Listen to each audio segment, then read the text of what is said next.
Have you ever noticed that the older we get, the quieter life becomes? Not just around us, but inside of us too? It's not a bad thing. In fact, for many of us, it's a welcome change. Maybe you found yourself sitting in your favorite chair, looking out the window and realizing that the people who used to fill your days with noise, plans, and chatter just aren't around as much anymore. And surprisingly, that absence doesn't always feel empty. Sometimes it feels like peace. It might sound strange at first, even a little uncomfortable, but here's something worth thinking about. After a certain age, say 70, friends might not be as necessary to your happiness as you once thought. Now I know that goes against what we've been told all our lives. We've grown up hearing that staying social is key to aging well. And yes, connection is important. But here's the truth. Not all connections are created equal. Some of them weigh us down more than they lift us up. And as we get older, we start to see that more clearly. You see, when you're younger, friendships often revolve around validation. We want to be liked, we want to fit in, we want to feel included. We spend time proving ourselves, whether it's at work, in our communities, or even among our extended families. There's a kind of invisible pressure to be seen, to be admired, to belong. But by the time you reach 70, that pressure, it starts to lose its grip. Because you've already lived through all of that. You've built your career. You've raised your family. You've contributed your time, your energy, and your heart to so many things. And now, you don't need anyone else to tell you who you are. You already know. That sense of certainty, that quiet confidence, it's one of the greatest gifts of aging. You no longer need to chase friendships for approval or reputation. You don't need to attend a lunch just to be polite or answer a phone call just because it's expected. You get to decide who deserves your time, and maybe for once that person is you. Robert, a man in his early 70s, told me something I'll never forget. He said, "I spent 40 years shaking hands and smiling at people I barely liked. Now, I'd rather sit on my porch with a cup of coffee and hear the wind." For decades, Robert maintained a wide network of work friends, people he saw at company functions, holiday parties, or retirement events. But when he retired, most of them vanished. At first, he tried to keep in touch. He reached out, sent emails, even invited them for lunch. But slowly, the reality set in. Those relationships were built on circumstance, not real connection. And that realization was freeing. He stopped trying to chase what was never truly meaningful. He picked up old hobbies, reconnected with his own interests, and found peace in being alone without being lonely. And that brings me to something else we often overlook: peace. The kind of peace that only comes when we stop trying to keep up with the noise. In your 30s or 40s, a full calendar might have felt like success. Back then, busy meant valued. But now, what if the true measure of a rich life is how much stillness we allow ourselves? How much of our time is really ours? Linda, now 74, used to have a packed social schedule. Weekly brunches, game nights, phone calls that lasted hours. She was always in demand. But over time, those gatherings began to feel more like obligations than joys. Conversations turned repetitive. Some friends seemed to only call when they wanted to complain. Others were more interested in gossip than real connection. It took her a while to admit it, but eventually Linda realized she wasn't enjoying herself. So she gave herself permission to step back. She didn't make a big announcement. She didn't explain herself to anyone. She simply started saying no when her heart wasn't in it. And with every no, she gained a little more time, a little more calm. She spent that time walking in nature, reading the books she'd always meant to get to, and rediscovering the quiet voice inside her, the one that didn't need an audience to feel heard. There's something powerful in solitude, when it's chosen, not forced. And many of us, after 70, begin to understand that for the first time. We start to see that constantly tending to others, constantly filling the silence, often pulls us away from ourselves, and what we truly crave isn't more company. It's more peace. Now, that doesn't mean you shut everyone out. It doesn't mean you become bitter or antisocial. What it means is this: you become selective. You start valuing your energy. You choose who gets your attention. And in doing so, you open up space for a deeper, quieter kind of fulfillment. George, who's now 78, used to feel hurt when friendships faded. He'd wonder, did I do something wrong? He always made the effort. He called, he sent holiday cards, he remembered birthdays. But many of those efforts went unnoticed, unreturned. Over time, George started to see the pattern. He was doing all the work. He was the one keeping the friendship alive. And at this stage in his life, that kind of imbalance began to feel like a burden. So he made a decision, not out of anger, but out of self-respect. He let go. He stopped chasing. He allowed friendships to fade if they no longer felt mutual. And surprisingly, instead of feeling sad, he felt relieved. The pressure was gone. He no longer had to keep pretending.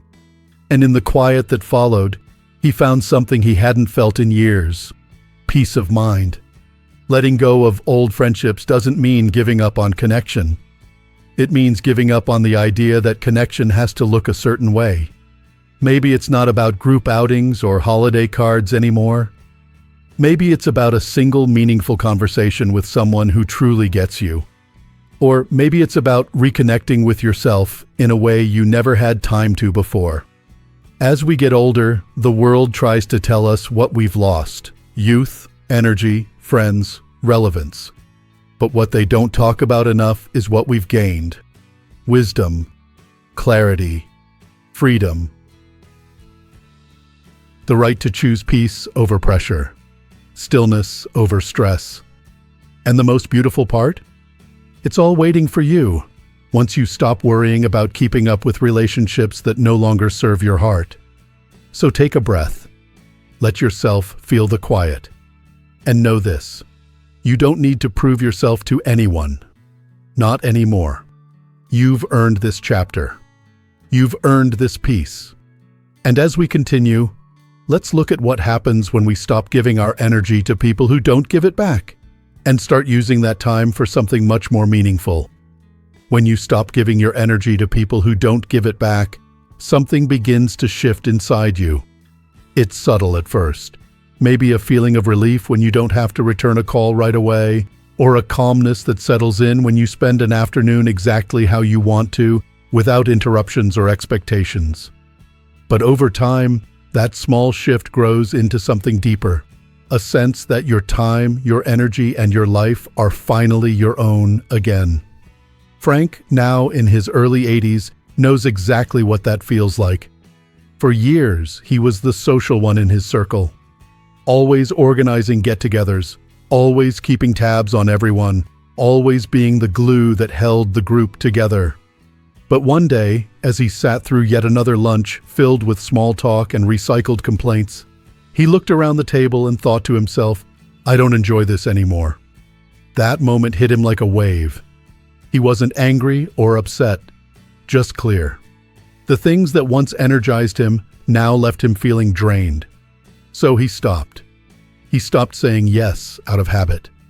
He stopped going to events just because they were expected. He stopped prioritizing appearances over authenticity. And the most amazing part? He didn't miss it. Not even a little. Instead, he found joy in other places. In morning walks through the park, in learning new things on his own schedule, in savoring a quiet meal with no pressure to talk. He rediscovered what it meant to be fully present in his own life. And that kind of presence, it's priceless. That brings us to something few people talk about, but everyone over 70 understands. Your time becomes more precious than ever. When you're young, time feels infinite. You say yes to things you don't really want to do because there's always tomorrow, always next week, always more time. But when you reach a certain age, You start to feel the weight of every hour. Not in a sad way, but in a sacred one. You begin to ask yourself, is this how I want to spend my day? And if the answer is no, you start giving yourself permission to choose differently. That permission is powerful. It means you no longer waste afternoons with people who talk but don't listen. You don't rush through your mornings to make it to a coffee date that feels more like an obligation than a joy. You stop letting other people's expectations run your calendar. You reclaim your time, and with it, your peace. It's not selfish. It's wise. There's a quiet dignity in choosing your own company over someone who drains you. There's a strength in walking away from friendships that no longer feel mutual. And there's a joy, an honest, heart-deep joy, in spending your golden years exactly the way you want to. Let me tell you about Susan. She's 76 now and used to be the kind of person who was always surrounded by people. Her days were filled with group activities, family catch-ups, and check-in calls. She was constantly available, constantly involved, constantly needed. And for a while, it made her feel fulfilled. But slowly, she began to notice something. Even though she was always with others, she rarely felt connected. The conversations felt shallow. The relationships felt like routines. And worst of all, she felt like she had to keep performing, smiling, nodding, agreeing, just to keep the peace. Then one day, she stopped. She turned off her phone for a weekend. She made no plans. She didn't check in, didn't follow up, didn't feel bad. And in that stillness, something beautiful happened. She felt at ease. She took long walks without checking the time. She brought a book to a quiet cafe and lingered without having to make small talk. She made a playlist of old songs that brought her joy. And for the first time in years, she felt fully herself, unfiltered, unhurried, and whole. That's the kind of fulfillment that no group chat can give you. That's the kind of happiness that doesn't come from being surrounded by people. It comes from being surrounded by peace. And when you cultivate that kind of relationship with yourself, everything changes. You no longer feel pressured to be liked. You no longer worry about being included. You no longer fear being alone. Because you're not. You're with someone who knows you better than anyone else ever could. You. And here's the most surprising part. When you truly enjoy your own company, the right people tend to find their way to you. Not because you're chasing them, but because you're finally at ease. You're no longer broadcasting need, you're radiating peace. And peace is magnetic. It draws in people who are calm, kind, and genuine. People who want to be in your life not because they need something, but because they value who you are. That kind of connection is rare. And it only becomes possible when you let go of the noise, the pressure, and the performance that once defined so many friendships. So if you've been feeling guilty for pulling back, for choosing solitude, for enjoying your own space, don't. You're not becoming cold or distant. You're becoming wise. You're learning to put your peace first. You're learning that the best kind of companionship doesn't always come from others. It comes from within. And maybe that's the greatest lesson of all. That at this stage in life, you don't need a long list of friends. You just need one solid truth. Your happiness is your own responsibility. And you are more than capable of nurturing it. Take your time. Make space for what truly matters. And know that choosing yourself isn't giving up. It's finally coming home. Let's keep going. There's one more powerful truth I want to share with you. One that just might change how you see the rest of your life. Letting go of the pressure to maintain friendships that no longer bring you joy opens the door to something far greater than many of us ever expect. It opens the door to a more fulfilling life. One that feels lighter, freer, and far more aligned with who you truly are. You see, for much of our lives, we're taught to hold on. Hold on to relationships. Hold on to routines. Hold on to whatever once brought us comfort, even when it no longer fits. But what if the real wisdom in aging isn't about holding on at all? What if it's about learning to release, with grace, with love, and with confidence? Edward, now in his late 70s, shared something that might resonate with you. He told me, "I thought staying busy meant staying alive. I thought keeping up with people I'd known for decades would keep me grounded. But it turns out, I was just keeping myself distracted." For years, Edward had stayed in touch with an ever-growing circle of acquaintances, holiday cards, birthday calls, social meetups, but over time, those interactions started to feel thin, like the echoes of past closeness rather than real, living connection. Then, one evening, after a particularly dull dinner party, he asked himself a simple question: "What am I doing this for?" The conversation had felt empty, the laughter forced, the evening exhausting. And that question, though quiet, became the beginning of a change. Edward didn't cut ties in anger. He didn't burn bridges. He simply stopped forcing what no longer felt real. And in the space that opened up, he made room for something better. He spent more time outdoors, walking through local trails, watching the sunrise, breathing deeply. He began to focus more on his health, not just in terms of diet or exercise, but in how he felt emotionally, mentally, and spiritually. He even picked up painting again, something he hadn't done since his 20s. And with every brushstroke, he felt himself coming back to life, not the busy, people-pleasing life of before, but a quieter, more satisfying one. That's what happens when you stop saying yes to everything and start saying yes to yourself. Letting go isn't loss. It's clarity. And it's not about isolation, it's about intention.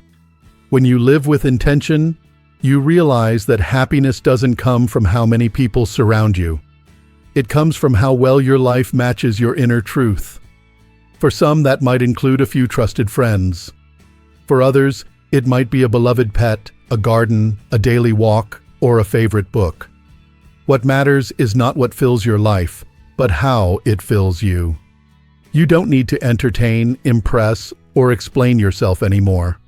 Not at this stage. Not after all you've done and all you've become. This chapter is yours. You get to write it your way. And when you do, you begin to notice the little things that often went unseen before. The smell of fresh coffee in the morning, the way sunlight spills across the kitchen floor, the comfort of a soft blanket on a quiet evening. These things, once overlooked in the hustle of social life, become treasures.